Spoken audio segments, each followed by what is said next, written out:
The wind carried the smell of rain across the fields. Daniel Reed wiped sweat from his forehead and looked at the dark clouds gathering on the horizon. Another storm was coming to this frontier world, the kind that would flatten crops if he didn't get the harvesting done soon. He had been working since dawn, cutting grain by hand, because his mechanical harvester had broken down 3 days ago. Parts were expensive out here on the edge of human space, and he was still paying off the land itself. His back ached as he bundled another sheaf of grain. 5 years ago, he had been a soldier fighting in the Federation Wars. Now he grew food on a planet most species considered too dangerous to settle. The gravity was heavy, the weather violent, and the native predators were nothing to laugh at.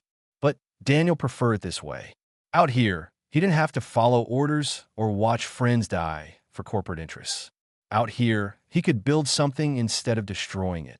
The sun was setting when he heard the noise. It came from near his grain storage building, a strange scraping sound followed by a weak cry. Daniel grabbed the plasma rifle he kept by the door and moved carefully toward the sound.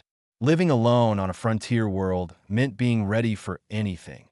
What he found made him freeze that a creature lay collapsed against his storage building. It was nearly twice his size, covered in scales that might have been blue once, but now looked gray and dull. Wings were folded against its body, torn and bleeding in several places. The head was long and reptilian, with horns that curved back from the skull.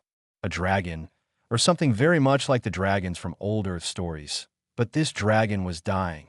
The creature's eyes opened as Daniel approached. They were golden, filled with pain and something else. Desperation. The dragon tried to move, tried to rise, but collapsed again with a sound that was almost a sob. "Please," the dragon said in broken standard, the language most species use for trade. "Please, just a little bread. My children, they are hungry. Please." Daniel lowered his rifle. He had seen that look before in the eyes of refugees fleeing war zones. This wasn't a threat. This was a mother who had nothing left. "How many children?" he asked, kneeling down slowly so he wouldn't seem threatening.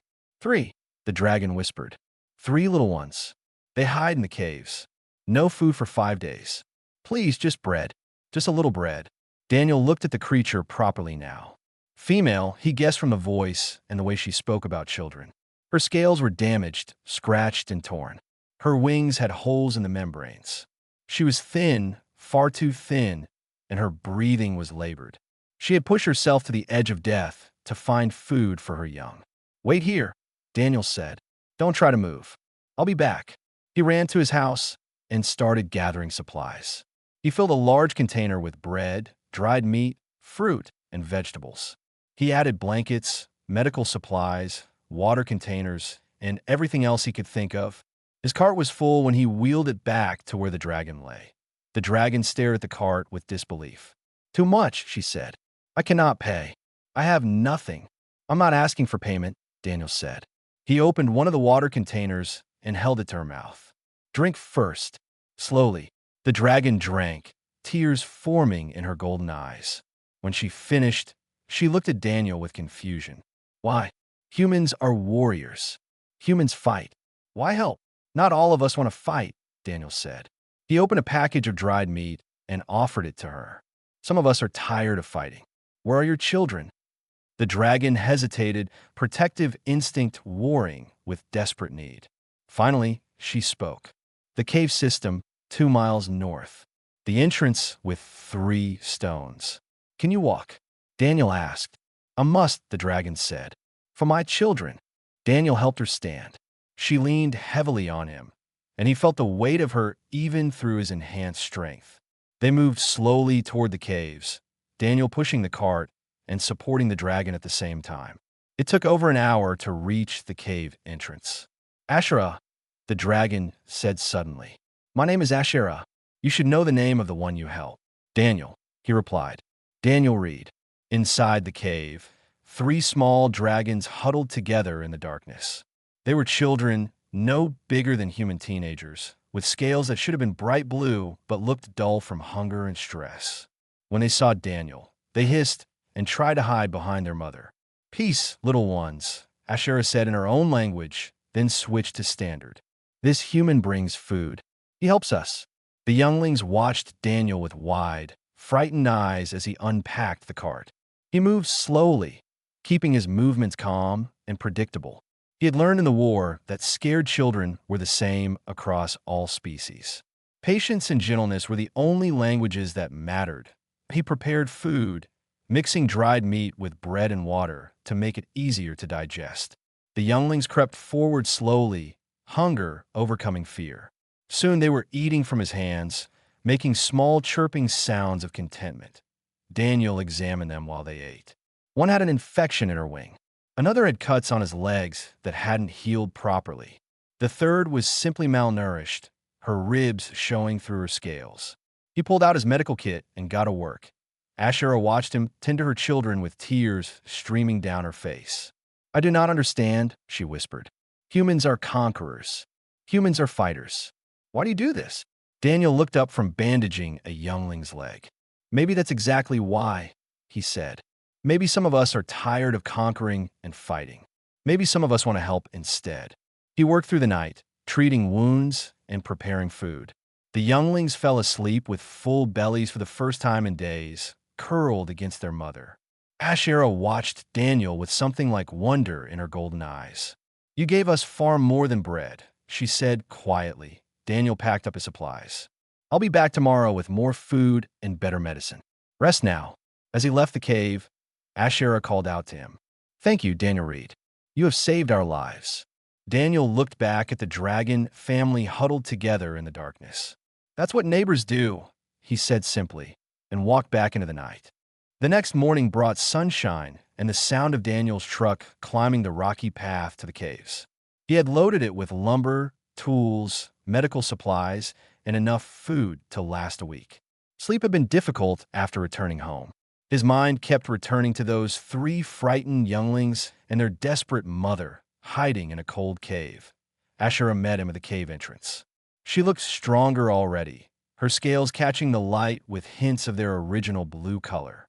The younglings peeked out from behind her, curious but still cautious. "You came back," Ashera said, and Daniel heard surprise in her voice. "Said I would," Daniel replied, unloading supplies. "How are the little ones?" "Better." The food helped. The medicine helped more. Ashera watched him work. "What is all this?" "Building materials," Daniel said. "Can't have you living in a cave. I'm going to build you a proper shelter on my land." Ashera's eyes widened. "Your land? But why would you do this?" Daniel stopped and looked at her directly. "Because it's the right thing to do. Because you're a mother trying to protect her children. Because I have land and you need a home." He paused. "And because I could use help on the farm, if you're willing."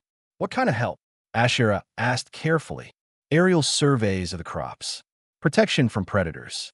Things that would be easier for someone who can fly." Daniel pulled out a set of plans he had drawn up the night before. "In return, you get a home, food, safety for your family. Fair trade." Ashera stared at the plans. They showed a large structure with high ceilings, open spaces for flying, and separate areas for sleeping and living. It was more than she had dared hope for. "This is too much," she whispered. "It's exactly enough," Daniel said firmly. "Now, are you going to help me build or just stand there?" The younglings emerged fully from the cave as Daniel and Ashera began working. They watched the human and their mother carry lumber and hammer posts into the ground. The smallest one, a female Daniel learned was named Lissa, crept closer to investigate his toolbox. "Careful," Daniel said gently, showing her how the tools worked. "This is a hammer. You hit things with it to drive nails in." Lissa chirped excitedly and grabbed the hammer with her small claws. She tried to copy Daniel's movements, missing the nail completely and hitting her own foot instead. She yelped and dropped the hammer. "Here, let me show you," Daniel said, guiding her claws to hold it properly. "Like this, steady and straight." The next swing hit the nail perfectly. Lissa made a trilling sound of triumph that brought her brothers running. Soon all 3 younglings were trying to help, their natural coordination making them surprisingly good at construction work. While they worked, Ashera told Daniel her story. Her species, the Draken, had once been powerful and respected. They had guarded their sector of space for generations, keeping peace through strength and wisdom. Then the mining corporations found rare minerals on their homeworld. They said we would be relocated temporarily, Ashera explained, her voice bitter. They said we would have a new home, better than before. They lied. The reservation planet had been too small, too resource-poor. Thousands of Draken were crammed into an area meant for hundreds. Food became scarce. Fighting broke out. The Federation sent peacekeepers who kept order but did nothing to address the real problems that Ashara's mate, whose name had been Torvin, had tried to organize raids on supply convoys to feed their clan. He was killed by security forces during one such raid. Ashera had fled with their 3 eggs, traveling for months through space on ships that barely held together, hiding in cargo holds and working any job that would feed her younglings after they hatched. We were hunted, Ashera said. Refugee ships are not welcome anywhere. Every station turned us away. Every planet refused us. I was running out of options when I found this world. It was listed as uninhabited, too dangerous for settlement. I thought we could hide here. This planet is dangerous, Daniel agreed. But humans are stubborn. We see dangerous and think challenge, not impossibility. Ashera looked at him curiously. Why did you come here? A human could live on any of 100 better worlds. Daniel was quiet for a moment, focusing on his work. Then he spoke. I was a soldier for 12 years. Fought in 6 different campaigns. Saw things I wish I could forget. The Federation pays well for human soldiers, and we're good at war. Too good. He set down his hammer and met Ashara's eyes. I watched my unit burn out a colony because they couldn't pay their corporate debts. Men, women, children. We followed orders. When I got home, I couldn't sleep, couldn't eat, kept seeing their faces. So I took my discharge pay, bought this land, and came here to grow things instead of destroying them. You seek redemption, Ashera said softly. I seek peace, Daniel corrected. Maybe there's a difference, maybe there isn't. All I know is that every seed I plant, every crop I harvest, it helps me forget a little bit. They worked in silence for a while after that. A comfortable silence born of shared understanding. Both of them were running from their pasts. Both of them were trying to build something better. By evening, the frame of the shelter was complete. It was large and sturdy, designed to withstand the planet's violent weather. The younglings explored every corner, chirping excitedly about having a real home. They climbed the support beams and tested the strength of the walls with their claws. Lissa approached Daniel shyly, carrying something in her claws. It was a smooth stone she had found, blue like her scales should be. She offered it to him with a soft chirp. For me, Daniel asked, taking the stone carefully. Thank you, Lissa. The youngling trilled happily and ran back to her brothers. Ashera watched the exchange with a strange expression. They are starting to trust you, she said. Good, Dana replied. Families should trust each other. Ashera looked at him sharply. Family, Daniel picked up his tools. That's what this is becoming, isn't it? You help me, I help you. We look out for each other. Sounds like family to me. He started walking back to his truck, then turned back. I'll be here at dawn tomorrow. We need to finish the roof before the next storm hits. Rest well, Ashera. As he drove away, Ashera stood watching the trail of dust behind his vehicle. Her younglings played in their new home, making sounds of joy she hadn't heard since before their father died. For the first time in months, she felt something dangerous blooming in her chest. Hope. 3 weeks passed like a dream. The shelter was finished, complete with a weatherproof roof and openings designed for Draken to fly in and out easily. Ashera and her younglings moved in, and for the first time since fleeing their homeworld, they had a real home. Daniel visited every day, bringing food and supplies. But he also brought something more valuable, his time and attention. He taught the younglings about farming, showing them how to identify healthy crops from diseased ones. He taught them about earth animals and plants. In return, Ashera taught him about Draken culture and their ancient ways. The younglings thrived. Lissa had become Daniel's shadow, following him everywhere and asking endless questions. Her brothers, Ren and Tolas, were more reserved but equally curious. They discovered that their natural hunting instincts made them excellent at controlling the pest population that plagued Daniel's crops. One afternoon, Wren came racing back to the shelter, chirping excitedly. Daniel, Daniel, big rats in the grain field. Many, many. Daniel grabbed his rifle and ran to the fields with the younglings flying overhead. He found a colony of tunnel rats, creatures the size of dogs that could destroy a season's harvest in days. He started to take aim when Tola's dove from above. The youngling moved with precision that would have made his warrior ancestors proud. He struck 3 rats in rapid succession, his claws and teeth efficient and deadly.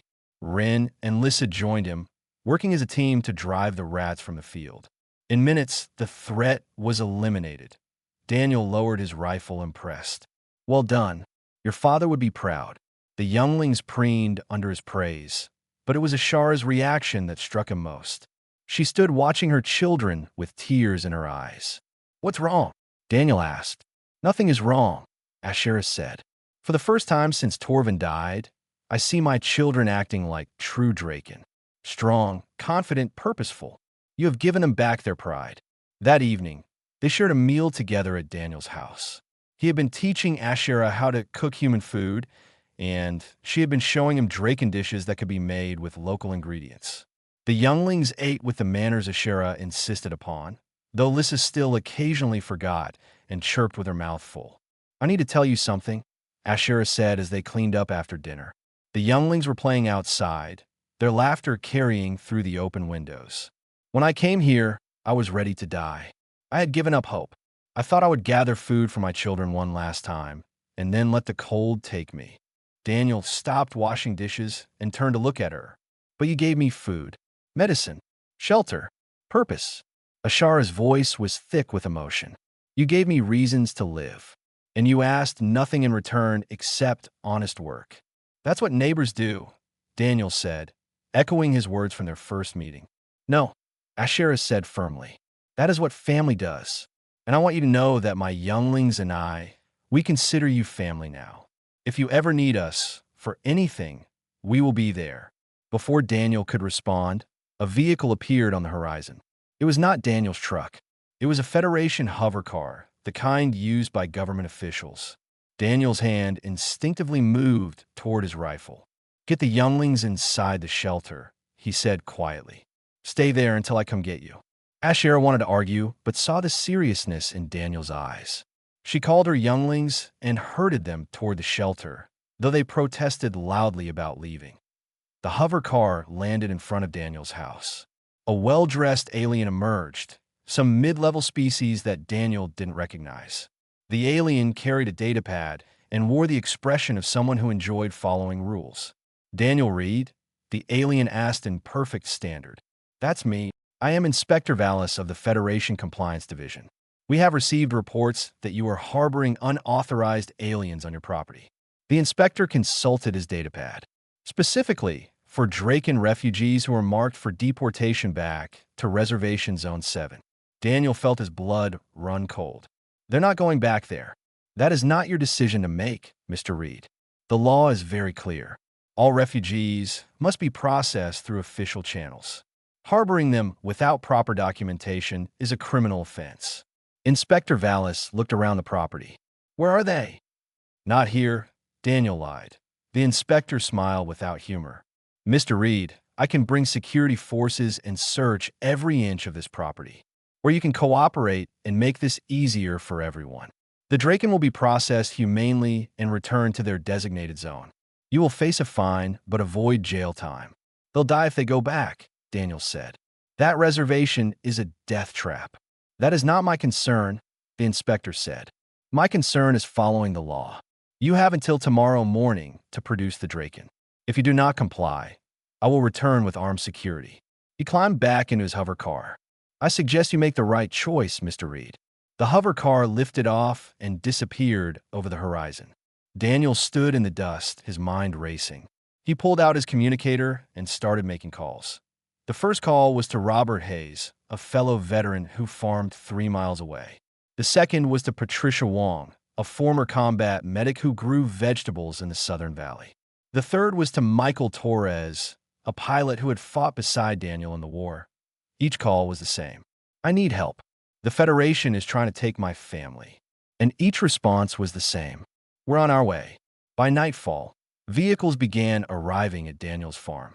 Trucks, hover bikes, old military transports that had been converted for civilian use. Veterans emerged. Some Daniel knew well, others he had only met once or twice. But they all knew the call. When one of their own needed help, they came. Ashera emerged from the shelter with her younglings, staring at the gathering humans. Daniel, what is happening?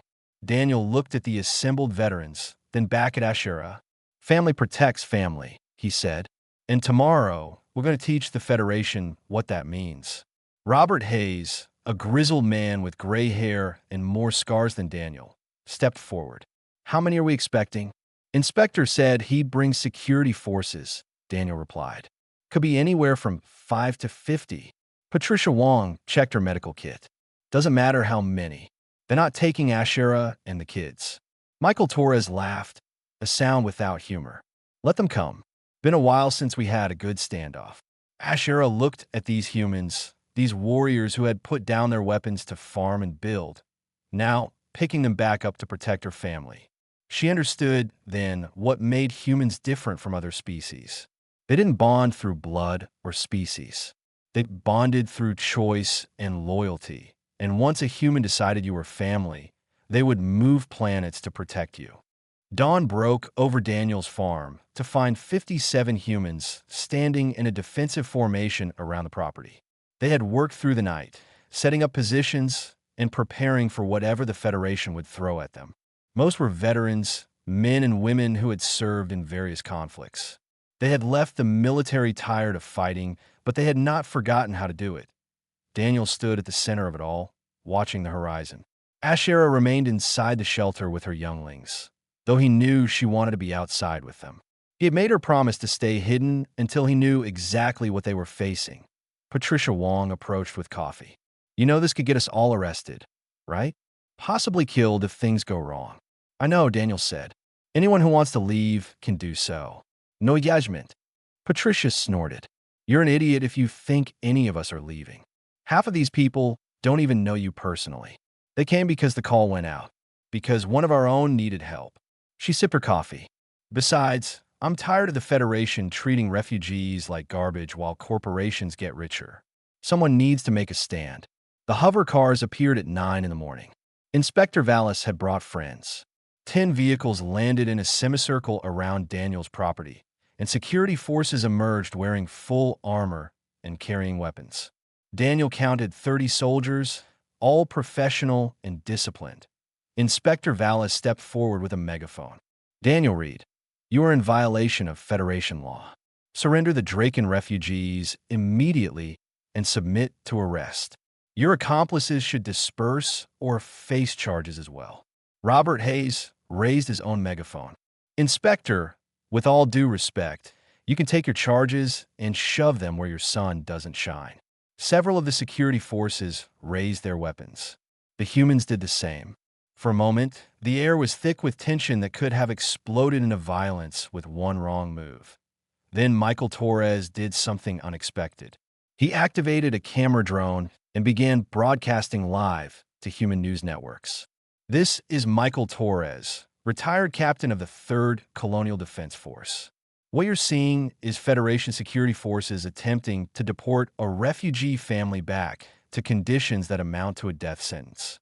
The family is being protected by Daniel Reed, a decorated veteran, and citizens who believe the current refugee system is unjust. Within minutes, the broadcast was being picked up by dozens of networks. Humans across the colonies were watching the standoff unfold in real time. Inspector Vallis looked panicked. This was not how things were supposed to go.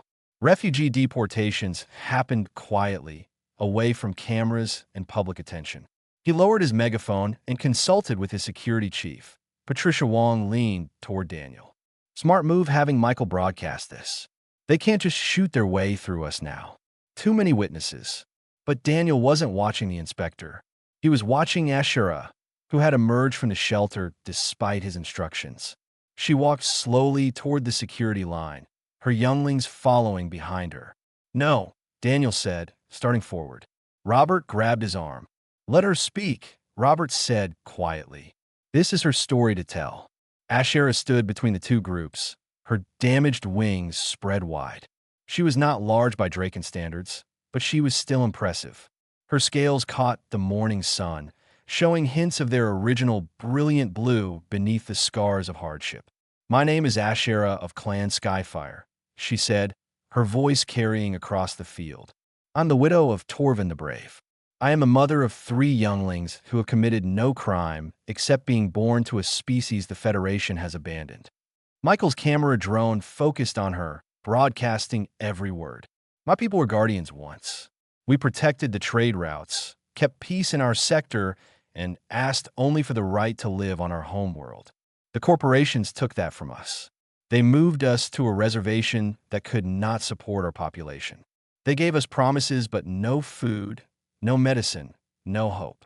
Her voice grew stronger. "My mate died fighting to feed our clan. I fled to save my children.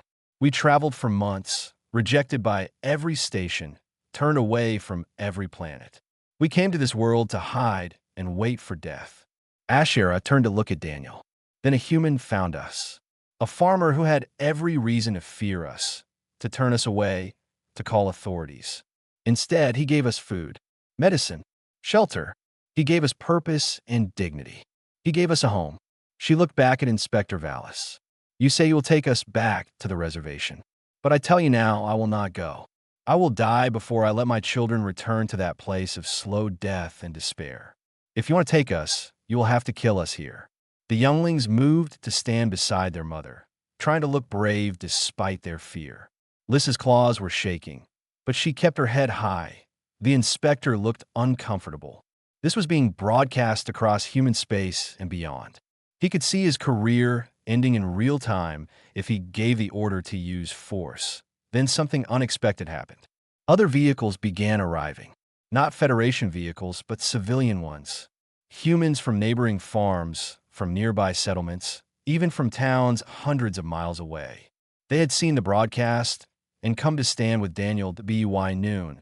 Over 200 humans surrounded Daniel's property, all of them refusing to let the Federation take Ashar's family. They held signs with messages written in simple words.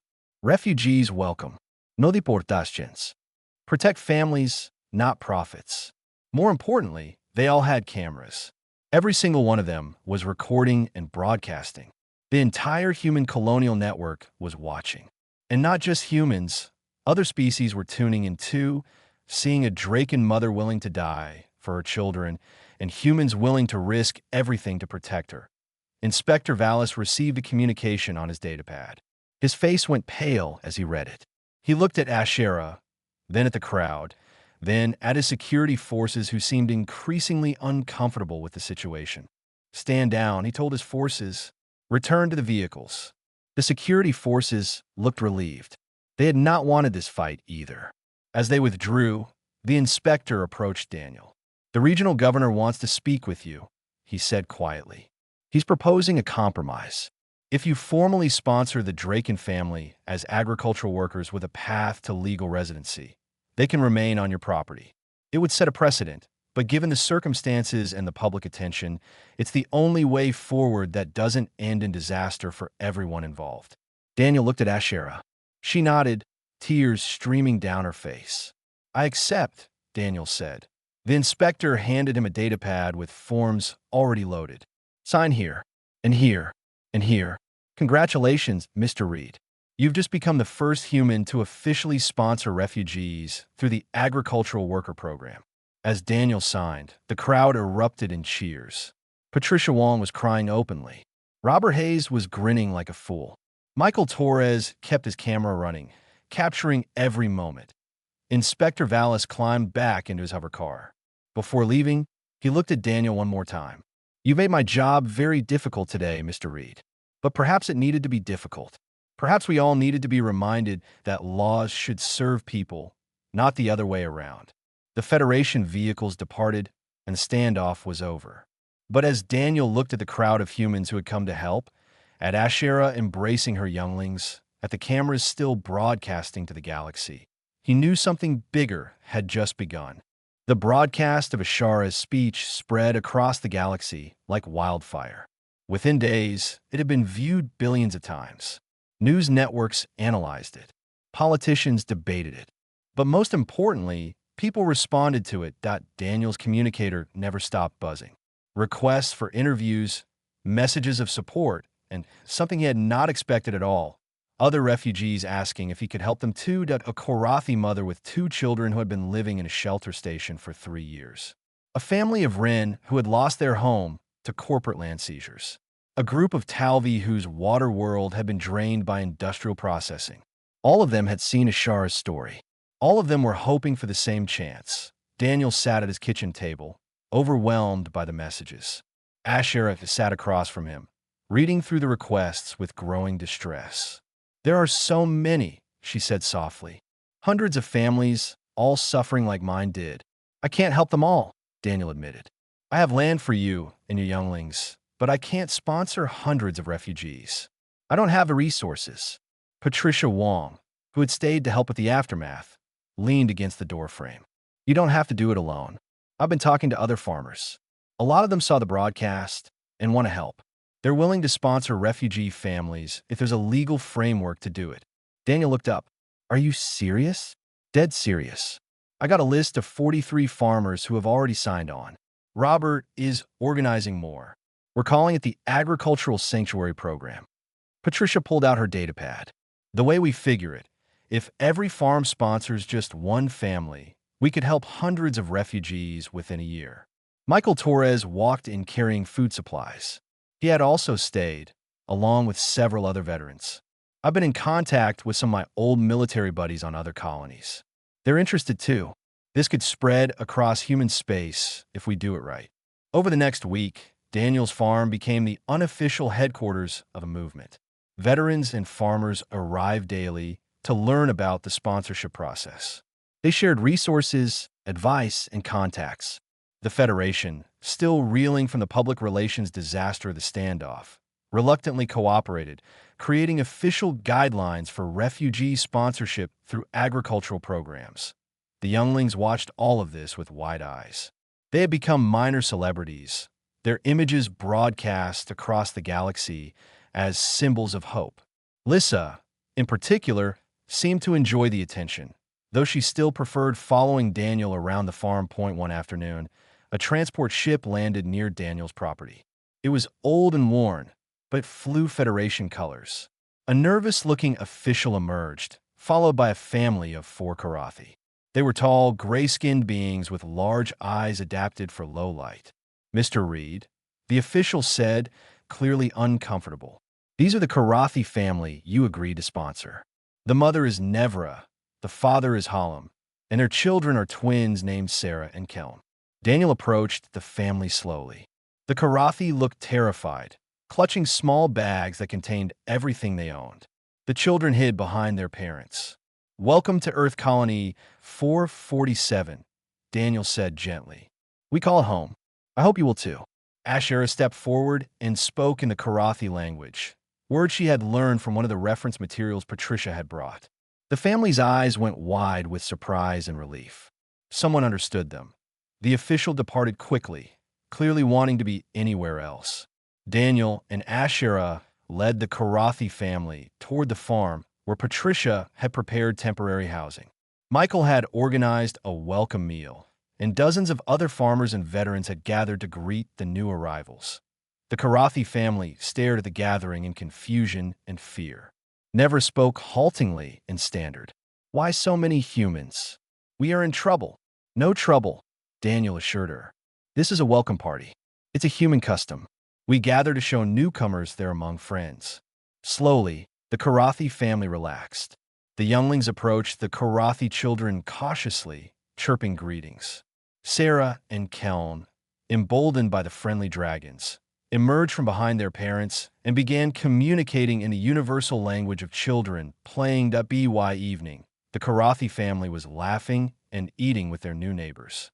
Hallam, who had been a plant geneticist before losing his job due to corporate downsizing, was fascinated by Daniel's farming techniques. Nevra, a teacher, was already making plans to educate both Korathi and Draken younglings. "This is what you humans call family?" Nevra asked Daniel as they watched the children play. "This is what we call community," Daniel replied. But yes, it's a kind of family too. We take care of each other here. More families arrived in the following weeks. A Wren couple who had been engineers before their planet was seized. A Talvi group who had been fishermen before their oceans were drained. A Yeelan father with one daughter who had been running from gang violence on a reservation planet. Each family brought skills, knowledge, and desperate hope. The farms around Daniel's property became a refugee settlement, but not the kind the Federation created. This was a place where refugees worked alongside humans as equals, where they contributed their skills and were valued for their knowledge, where their children played together and learned from each other. Ashera became the unofficial ambassador to new arrivals. She spoke multiple languages and understood the fear and uncertainty that came with being a refugee. She greeted each family personally, showing them that life here could be good again. The younglings had grown noticeably in the months since Daniel found Ashera dying near his grain storage. Their scales were brilliant blue now, healthy and strong. They worked the farm with enthusiasm, and their hunting skills had made them invaluable for pest control across multiple properties. One evening, Daniel stood on his porch watching the settlement that had grown around his original farm. Lights glowed in dozens of homes, smoke rose from cooking fires, and the sounds of multiple languages mixed in the air. Children of various species played together in the fading light. Ashera joined him, her wing brushing against his shoulder in a gesture of affection her species used with close family. "You gave me far more than bread," she said, repeating her words from that first night. You gave me a future. You gave my children a home. And now you've given hope to hundreds of families." "We gave them hope," Daniel corrected. "This wasn't just me. It was Patricia, Robert, Michael, and dozens of others. It was you showing the galaxy what refugees really are. People trying to survive. Parents trying to protect their children. Families looking for a chance. The Federation is not happy," Ashera noted. "I hear rumors they are pressuring human colonies to stop accepting refugees." "Let them pressure," Daniel said. "They can't stop all of us." And every day, more farmers sign on. More colonies join the program. We're proving that the refugee crisis was never unsolvable. The Federation just never wanted to solve it. A message alert chimed on Daniel's communicator. He read it and smiled. "What is it?" Ashera asked. "Robert just confirmed 3 more families arriving next week. And the colony on Kepler 62F wants to start their own sanctuary program. They're asking for advice on how to set it up." Ashera looked at the settlement, at the life they had built from desperation and hope. "My people have a saying. The greatest warriors are those who turn enemies into family, strangers into kin. You humans, you do this naturally. It is your greatest strength." "Maybe," Daniel said, "or maybe we're just tired of seeing people suffer when we have the power to help." Lissa came running up to the porch, chirping excitedly. Daniel, the Karathi twins want to learn to fly. Can we teach them?" "Please." "Karathi can't fly." "Lissa," Daniel said gently. "Not yet," Lissa insisted. "But we can make them wings. Like gliders. The human children have them." Daniel laughed. "All right, we can try. But ask their parents first." Lissa raced off, trilling with excitement. Ashera shook her head in amusement. "She has your spirit," Ashera said. "Always trying to solve problems, always trying to help." "She has her mother's courage," Daniel replied. "And that's far more valuable." As night fell over the settlement, Daniel realized that what had started as one simple act of kindness had grown into something much larger. A movement, a new way of thinking about refugees and responsibility. A proof that the galaxy's problems could be solved if people chose compassion over convenience. And it had all started because a desperate mother asked for bread, and a tired farmer decided to give her everything he had. 6 months had passed since the standoff. The small settlement around Daniel's farm had grown into a thriving community of over 300 individuals from 20 different species. What the human settlers called Reed's Landing was now marked on official maps, though the Federation still viewed it with suspicion. The harvest season had arrived, and the entire community gathered to bring in the crops. Draken flew overhead, spotting areas that needed attention. Karathi used their genetic knowledge to improve crop yields. Wren engineers had built better irrigation systems. Talvi brought their understanding of water conservation. Yulin contributed their strength to heavy labor. And humans coordinated it all, their natural talent for bringing different groups together, creating something remarkable. Daniel walked through the fields, marveling at how much had changed. His original farm had been a lonely plot worked by one tired veteran. Now it was the heart of something much larger. Children played in the communal areas, their different languages creating a beautiful chaos. Adults worked side by side, learning from each other's cultures and skills. Ashera found him standing at the edge of the original grain field where they had first met. Her wings were fully healed now, the membranes whole and strong. She could fly for hours without tiring, and she often led aerial surveys of the surrounding territory. Remembering that night? She asked. How could I forget? Dana replied. You were dying. Your younglings were starving. And all you asked for was a little bread. And you gave me a home, a family, a future. Ashara's golden eyes reflected the afternoon sun. The Federation Council is meeting next week. They're going to debate the refugee sponsorship program. There's a chance they might try to shut it down. Daniel had been expecting this news. The program had been too successful, too visible. It made the Federation's decades of refugee mismanagement look bad by comparison. What are our chances? 40 human colonies have adopted the program. Over 2,000 refugee families have been sponsored. The economic data shows they're contributing positively to local economies. But there's still significant opposition from corporate interests and traditional council members. Ashera paused. They wanted to testify, to speak before the council. Will you do it? Of course. But I want to ask if you would come with me. As my sponsor, you have the right to address the council too. Daniel looked at the settlement, at all the families who depended on this program, continuing. When do we leave? The Federation Council chambers on the Capital Station were designed to intimidate. Massive and ornate, with seating for thousands of delegates from hundreds of species. Daniel felt distinctly out of place in his simple farmer's clothes. Ashera stood beside him, her scales polished and formal by Draken standards, but still showing the scars of her journey. They waited for hours as the council debated various political matters. Finally, the refugee sponsorship program came up for review.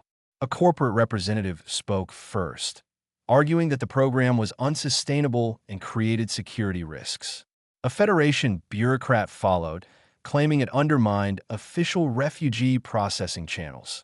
Then Ashera was called to speak. She walked to the center of the chamber with her head high. Daniel could see her trembling slightly, but her voice was steady when she spoke. My name is Ashera of Clan Skyfire. 6 months ago, I was dying on a frontier world with my 3 starving younglings. I had given up hope.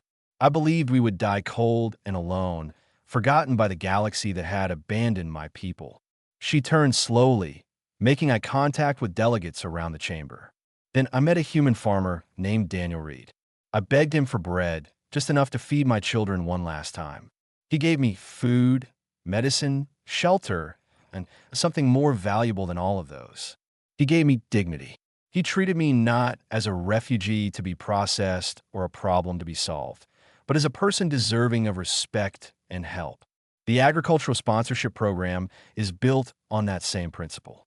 It recognizes that refugees are not burdens, but individuals with skills, knowledge, and a desire to contribute. In 6 months, sponsor refugees have increased crop yields on human colonies by an average of 18%. They've brought innovations in engineering, medicine, education, and agriculture. They've created thriving communities where before there was only isolation. Ashara's voice grew stronger. But more than that, this program has given thousands of families what the Federation's official system never could. Hope, purpose, a home. My younglings work a farm now. They're healthy, educated, and proud of their heritage. They're not hiding in caves or dying in overcrowded reservations. They're living. She paused, letting her words sink in. You can shut down this program if you wish. You can force families back into the system that failed them, but you cannot erase what it has proven, that the refugee crisis is not unsolvable, that given a chance, refugees will work hard and contribute greatly, that compassion and practical help achieve more than bureaucracy and neglect. My people have a saying: judge a civilization not by its treatment of the powerful, but by its treatment of the powerless. Today, you have a choice. Continue the program and help thousands more families, or shut it down and prove that the Federation values procedure over people, politics over compassion. Ashera bowed, a gesture of respect from Draken culture, and returned to stand beside Daniel. The chamber was silent for a moment, then erupted into debate. Daniel was called next. He approached the center of the chamber, feeling hundreds of eyes on him. "I'm not a politician," he said simply. "I'm a farmer, a veteran who got tired of fighting and wanted to grow things instead. When I found Ashera dying near my grain storage, I didn't think about laws or policies. I just saw a mother who needed help. Other humans felt the same way. Veterans, farmers, ordinary people who looked at the refugee crisis and decided to do something about it. We didn't ask for permission or wait for official approval. We just helped, and it worked." Daniel looked directly at the council leader. "You can shut down the program, but you can't shut down human nature. We bond with those we help. We protect those we consider family. And we've decided that these refugee families are our family now. So even if you end the official program, we'll find other ways to help. Because that's what we do." The debate lasted for 3 days. Corporate interests and traditional delegates fought hard to shut the program down. But something had shifted in the galaxy. Public opinion, shaped by broadcasts of Ashara's original speech and the success stories from Reed's Landing, overwhelmingly supported the refugees. In the end, the council voted to not only continue the program, but expand it. New guidelines were created, making it easier for other species to sponsor refugees. Funding was allocated for education and job training. Reservations would be gradually phased out in favor of integration programs. It wasn't a perfect solution. There were still problems to solve, bureaucracy to navigate, and prejudices to overcome. But it was a start. Daniel and Ashera returned to Reed's Landing as heroes. The entire settlement gathered to celebrate, a festival that lasted 3 days and involved foods, music, and traditions from 20 different cultures. The younglings performed aerial demonstrations with their friends from other species. Nevra's Karathi twins showed off the gliders Lissa had designed for them, allowing them to soar alongside their Draken friends. That on the final evening of the festival, Daniel stood with Ashera watching the sunset. The settlement glowed with lights and laughter, a testament to what could be built when people chose compassion over fear. "You know what I think about sometimes?" Daniel said. "That night when you asked for bread, what would have happened if I'd said no? If I'd turned you away, we would have died," Ashera said simply. "And none of this would exist. But I didn't say no. And now look at all of this." Daniel gestured at the settlement, at the families celebrating together, at the life that had grown from one simple act of kindness. "Sometimes I wonder if you were testing me that night. If the universe was asking me a question." "What question?" Ashera asked. "Whether I was still a destroyer or if I'd truly become a builder." Daniel smiled. "I'm glad I gave the right answer." Ashera placed her clawed hand over Daniel's calloused one. Two very different beings who had found family in the most unlikely place. "You gave me far more than bread," she said, repeating the words that had become almost a motto for the settlement. "You gave me everything." "No," Daniel corrected gently. "We gave each other everything. That's how family works." As the sun set on Reed's Landing, the festival continued. Draken younglings played with Karathi children and human kids. Wren engineers discussed projects with Talvi fishermen. Yelan parents shared meals with human veterans.